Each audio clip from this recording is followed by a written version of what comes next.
যে মাতাল আছে, সুদখোর আছে, চোর আছে, ফেরেববাজ, জমির দালাল, আলকাটা লোক, জেনাখোর, ব্যভিচারখোর, এর ভিতরে একই নয়? একই, সব একই।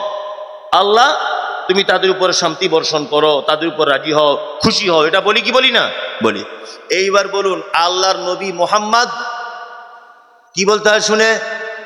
সাল্লাল্লাহু আলাইহি ওয়াসাল্লাম।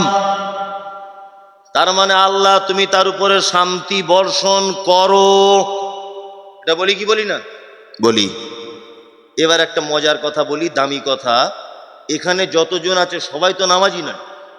এর ভিতরে কিছু লোক আছে সুদখোর, কেউ মাঝে সাঝে মদও খায়, এরকম লোক আছে। মমতাজুলকে দেখতে এসেছে, ও ধর্ম টর্ম কিছু বোঝে না, মোবাইলে দেখে ওই জন্য দেখতে এসছে। কেউ আছে এখনো নবীজির নাম জানে না, বাংলাদেশের মতো অবস্থা। বলছে নবীজির নাম কি? বলছে শেখ হাসিনা। আস্তাগফির। বাংলাদেশের রিপোর্টাররা জিজ্ঞেস করছে নবীজির নাম কি? বলছে শেখ হাসিনা। আর কত বড় বিয়াদব, নবীজির নামটাও জানে না। এরকম কোয়ালিটির লোক এখানেও আছে, আছে না নেই? একদার থেকে চেক করলে ধরা পড়ে যাবে যে কথা বলছি এবারে। আচ্ছা, এখানে যে মাতাল আছে, সুদখোর আছে, চোর আছে, ফেরেববাজ, জমির দালাল, আলকাটা লোক, জেনাখোর, ব্যভিচারখোর, এর ভিতরে আছে না নেই? আছে না নেই? আছে। তাহলে এই রকম লোক মুখ দিয়ে কি বলছে নবীর নাম শুনে? আল্লাহ তুমি নবীর উপরে শান্তি বর্ষণ করো, বলছে কি বলছে না? বলছে। তাহলে শুনুন, একটা কথা বলি। দাঁড়ান, সবসময় কথা বললে হবে না বাপ, কথা বলার টাইম আছে। তাহলে আমরা নবীর জন্য দোয়া করলাম কি করলাম না? করলাম। আল্লাহ শান্তি বর্ষণ করো, তার মানে ওনার জন্য দোয়া করলাম। নাম্বার 2, সারা পৃথিবীতে আব্দুল কাদের জেলানি, খালা মঈনুদ্দিন চিশতি, খাজা মঈনুদ্দিন চিশতি, ফুরফুরার আবু বক্কর সিদ্দিক, বসিরহাটের আল্লামা রুহুল আমিন, তারপরে আপনার পাথরচাপড়িতে যে আছে আপনাদের এই তালা বাবা, দাতা বাবা, কানা বাবা, ন্যাংটো বাবা, যত বাবা আছে আর কি, বুঝলেন না? যত বাবা আছে, বুঝলেন তো?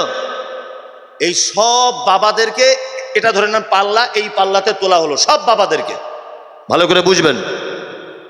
আর এই পাল্লাতে তোলা হলো সব সাহাবীকে বাদ দিয়ে দিলাম, শুধু আবু বক্কর রাদিয়াল্লাহু তাআলা আনহুকে। আচ্ছা বলুন তো, দুটো পাল্লায় বুজুর্গিতে বা ইমানের দিক দিয়ে ভারী হবে কোনটা? আবু বক্কর। আবু বক্কর, তাই না? এবার আপনাদেরকে একটা কথা বোঝাই।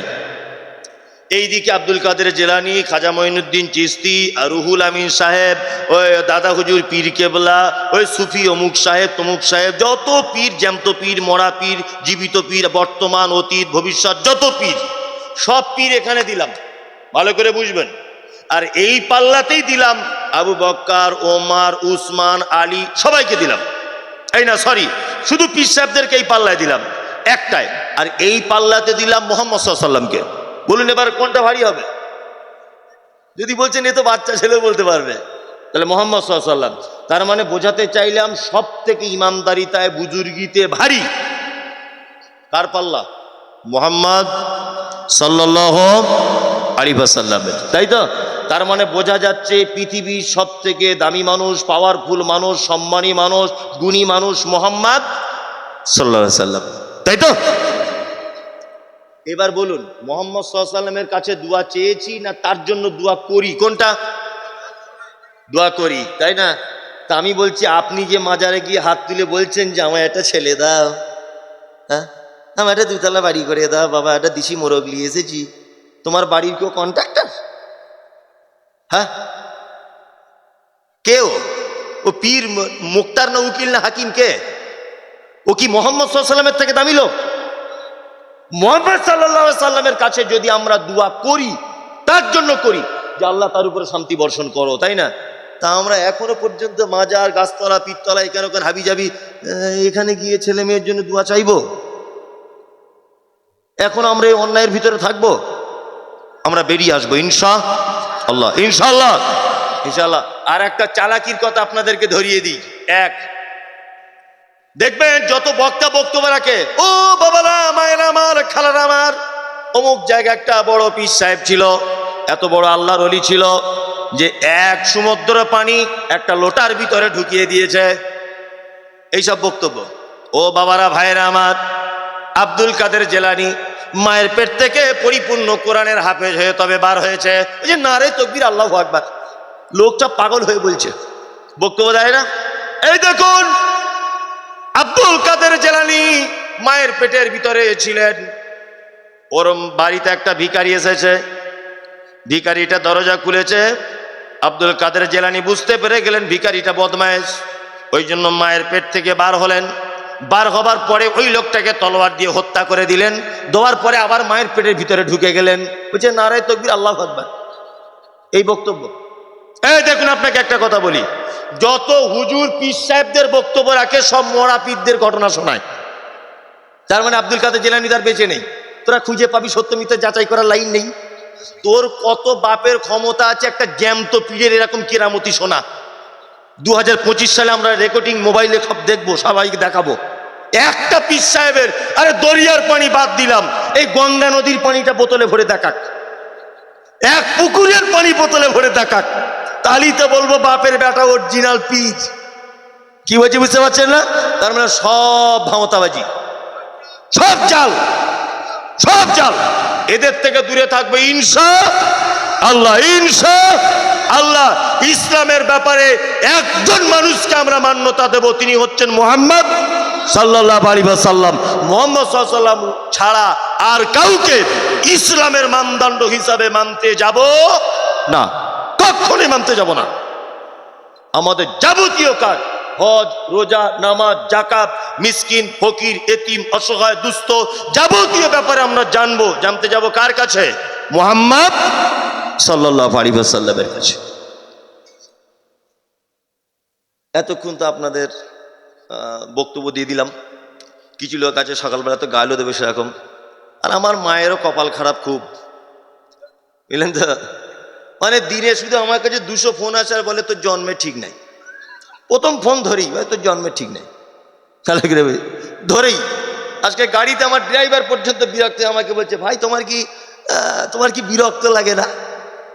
যে আমার গাড়ি চালা, আমরা দুজনে একসঙ্গে পড়েছি, ও আমার থেকে 2-1 ক্লাসের সিনিয়র, কিন্তু ছোটবেলা থেকে বন্ধু আমার। ওর বাড়ি বীরভূম, আমার বাড়ি কলকাতায়। তা তুই ওই সূত্রে আমার গাড়ি টাড়ি চালায়, একসঙ্গে ভাইয়ের মতো থাকি। তো ও আমাকে বলে তোমার বিরক্ত লাগে না? আমি যে আসলে আমার মায়েরও কপাল খারাপ, আমারও কপাল খারাপ, আমাদের গাল শোনারই কপাল, আর কি করা যাবে। এক কথা আমার এইটা শুধু মাথায় হয়, আর আমি তো 2-4 পাতা পড়া মরি সাহেব। পৃথিবীর দামি মানুষ মুহাম্মদ সাল্লাল্লাহু আলাইহি ওয়াসাল্লাম পর্যন্ত ছাড় পায়নি, তাই না? তিনি পর্যন্ত ছাড় পাননি গালি শুনতে, তিনি পর্যন্ত ছাড় পাননি। তবে একটা কথা বলি, हकीकत छुप नहीं सकती बनावट की उसूलों से, कभी खुशबू नहीं आ सकती कागज की फूलों से। গোলাপ ফুল অরিজিনাল যদি আপনি হাতে নিয়ে শোনেন, এর একটা ঘ্রাণ আছে, কিন্তু আপনি যদি কাগজ দিয়ে তৈরি করেন, কোশ্চিন কালেও এর কোনো গন্ধ খুঁজে পাবেন না, কোশ্চিন কালেও পাবেন না। ঠিক তেমন সত্য কথা যদি আপনি পাথরের তলাতেও যদি চেপে রাখেন, কোনো না কোনো একদিন সেই সত্যর ফুল ফুটে উঠবেই, যে কোনো ব্যক্তিকে দিয়ে উঠবে ইনশাআল্লাহ। তাতে মমতাজুল ইসলাম হোক আর অমুক যাই হোক, সত্য কথা জাতির সামনে বলবেই ইনশাআল্লাহ, ফুটে উঠবেই। সত্যকে কোনোদিন কেউ চাপা দিয়ে রাখতে পারে না, পারে না। ওই জন্য আপনাদেরকে আমি আমল করার আগে সহি হাদিস এবং কোরআন থেকে কয়েকটা আমল বলবো, শেষের দিকে আমলগুলো করবো ইনশাআল্লাহ। হ্যাঁ, কয়েকটা ভালো ভালো আমল বলবো, খুব চমৎকার ইনশাআল্লাহ। আমরা আমলগুলো করলে অনেক নেকি হবে, জান্নাতে যাবার একটা রাস্তা পাওয়া যাবে ইনশাআল্লাহ। খুব ছোট্ট করে বলি, একটা ছেলে আল্লাহর নবী সাল্লাল্লাহু আলাইহি ওয়াসাল্লামের কাছে এসেছে। কি বললাম বুঝলেন? এসে কি বলছেন? দুল্লানি আলা আমালিন ইজা আমিলতাহু ফাদাখালতুল জান্নাতা ক্বালা তা'বুদুল্লাহ ওয়া লা তুশরিক বিহি শাইআ ওয়া তুকিমুস সালাতিল মাকতুবাতা ওয়া তুতিজ যাকাতিল মাফরুজাতা ওয়া তাহুজ্জাল বাঈদ।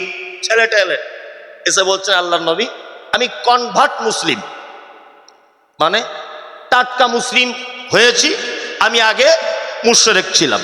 আমি কনভার্ট মুসলিম, টাটকা ইসলাম গ্রহণ করেছি। আল্লাহর নবী, আপনি আমাকে কিছু বলে দেন, আমি জান্নাতে যাব। আমাকে কিছু বলুন, আমি যাব কোথায়? জান্নাতে যাব।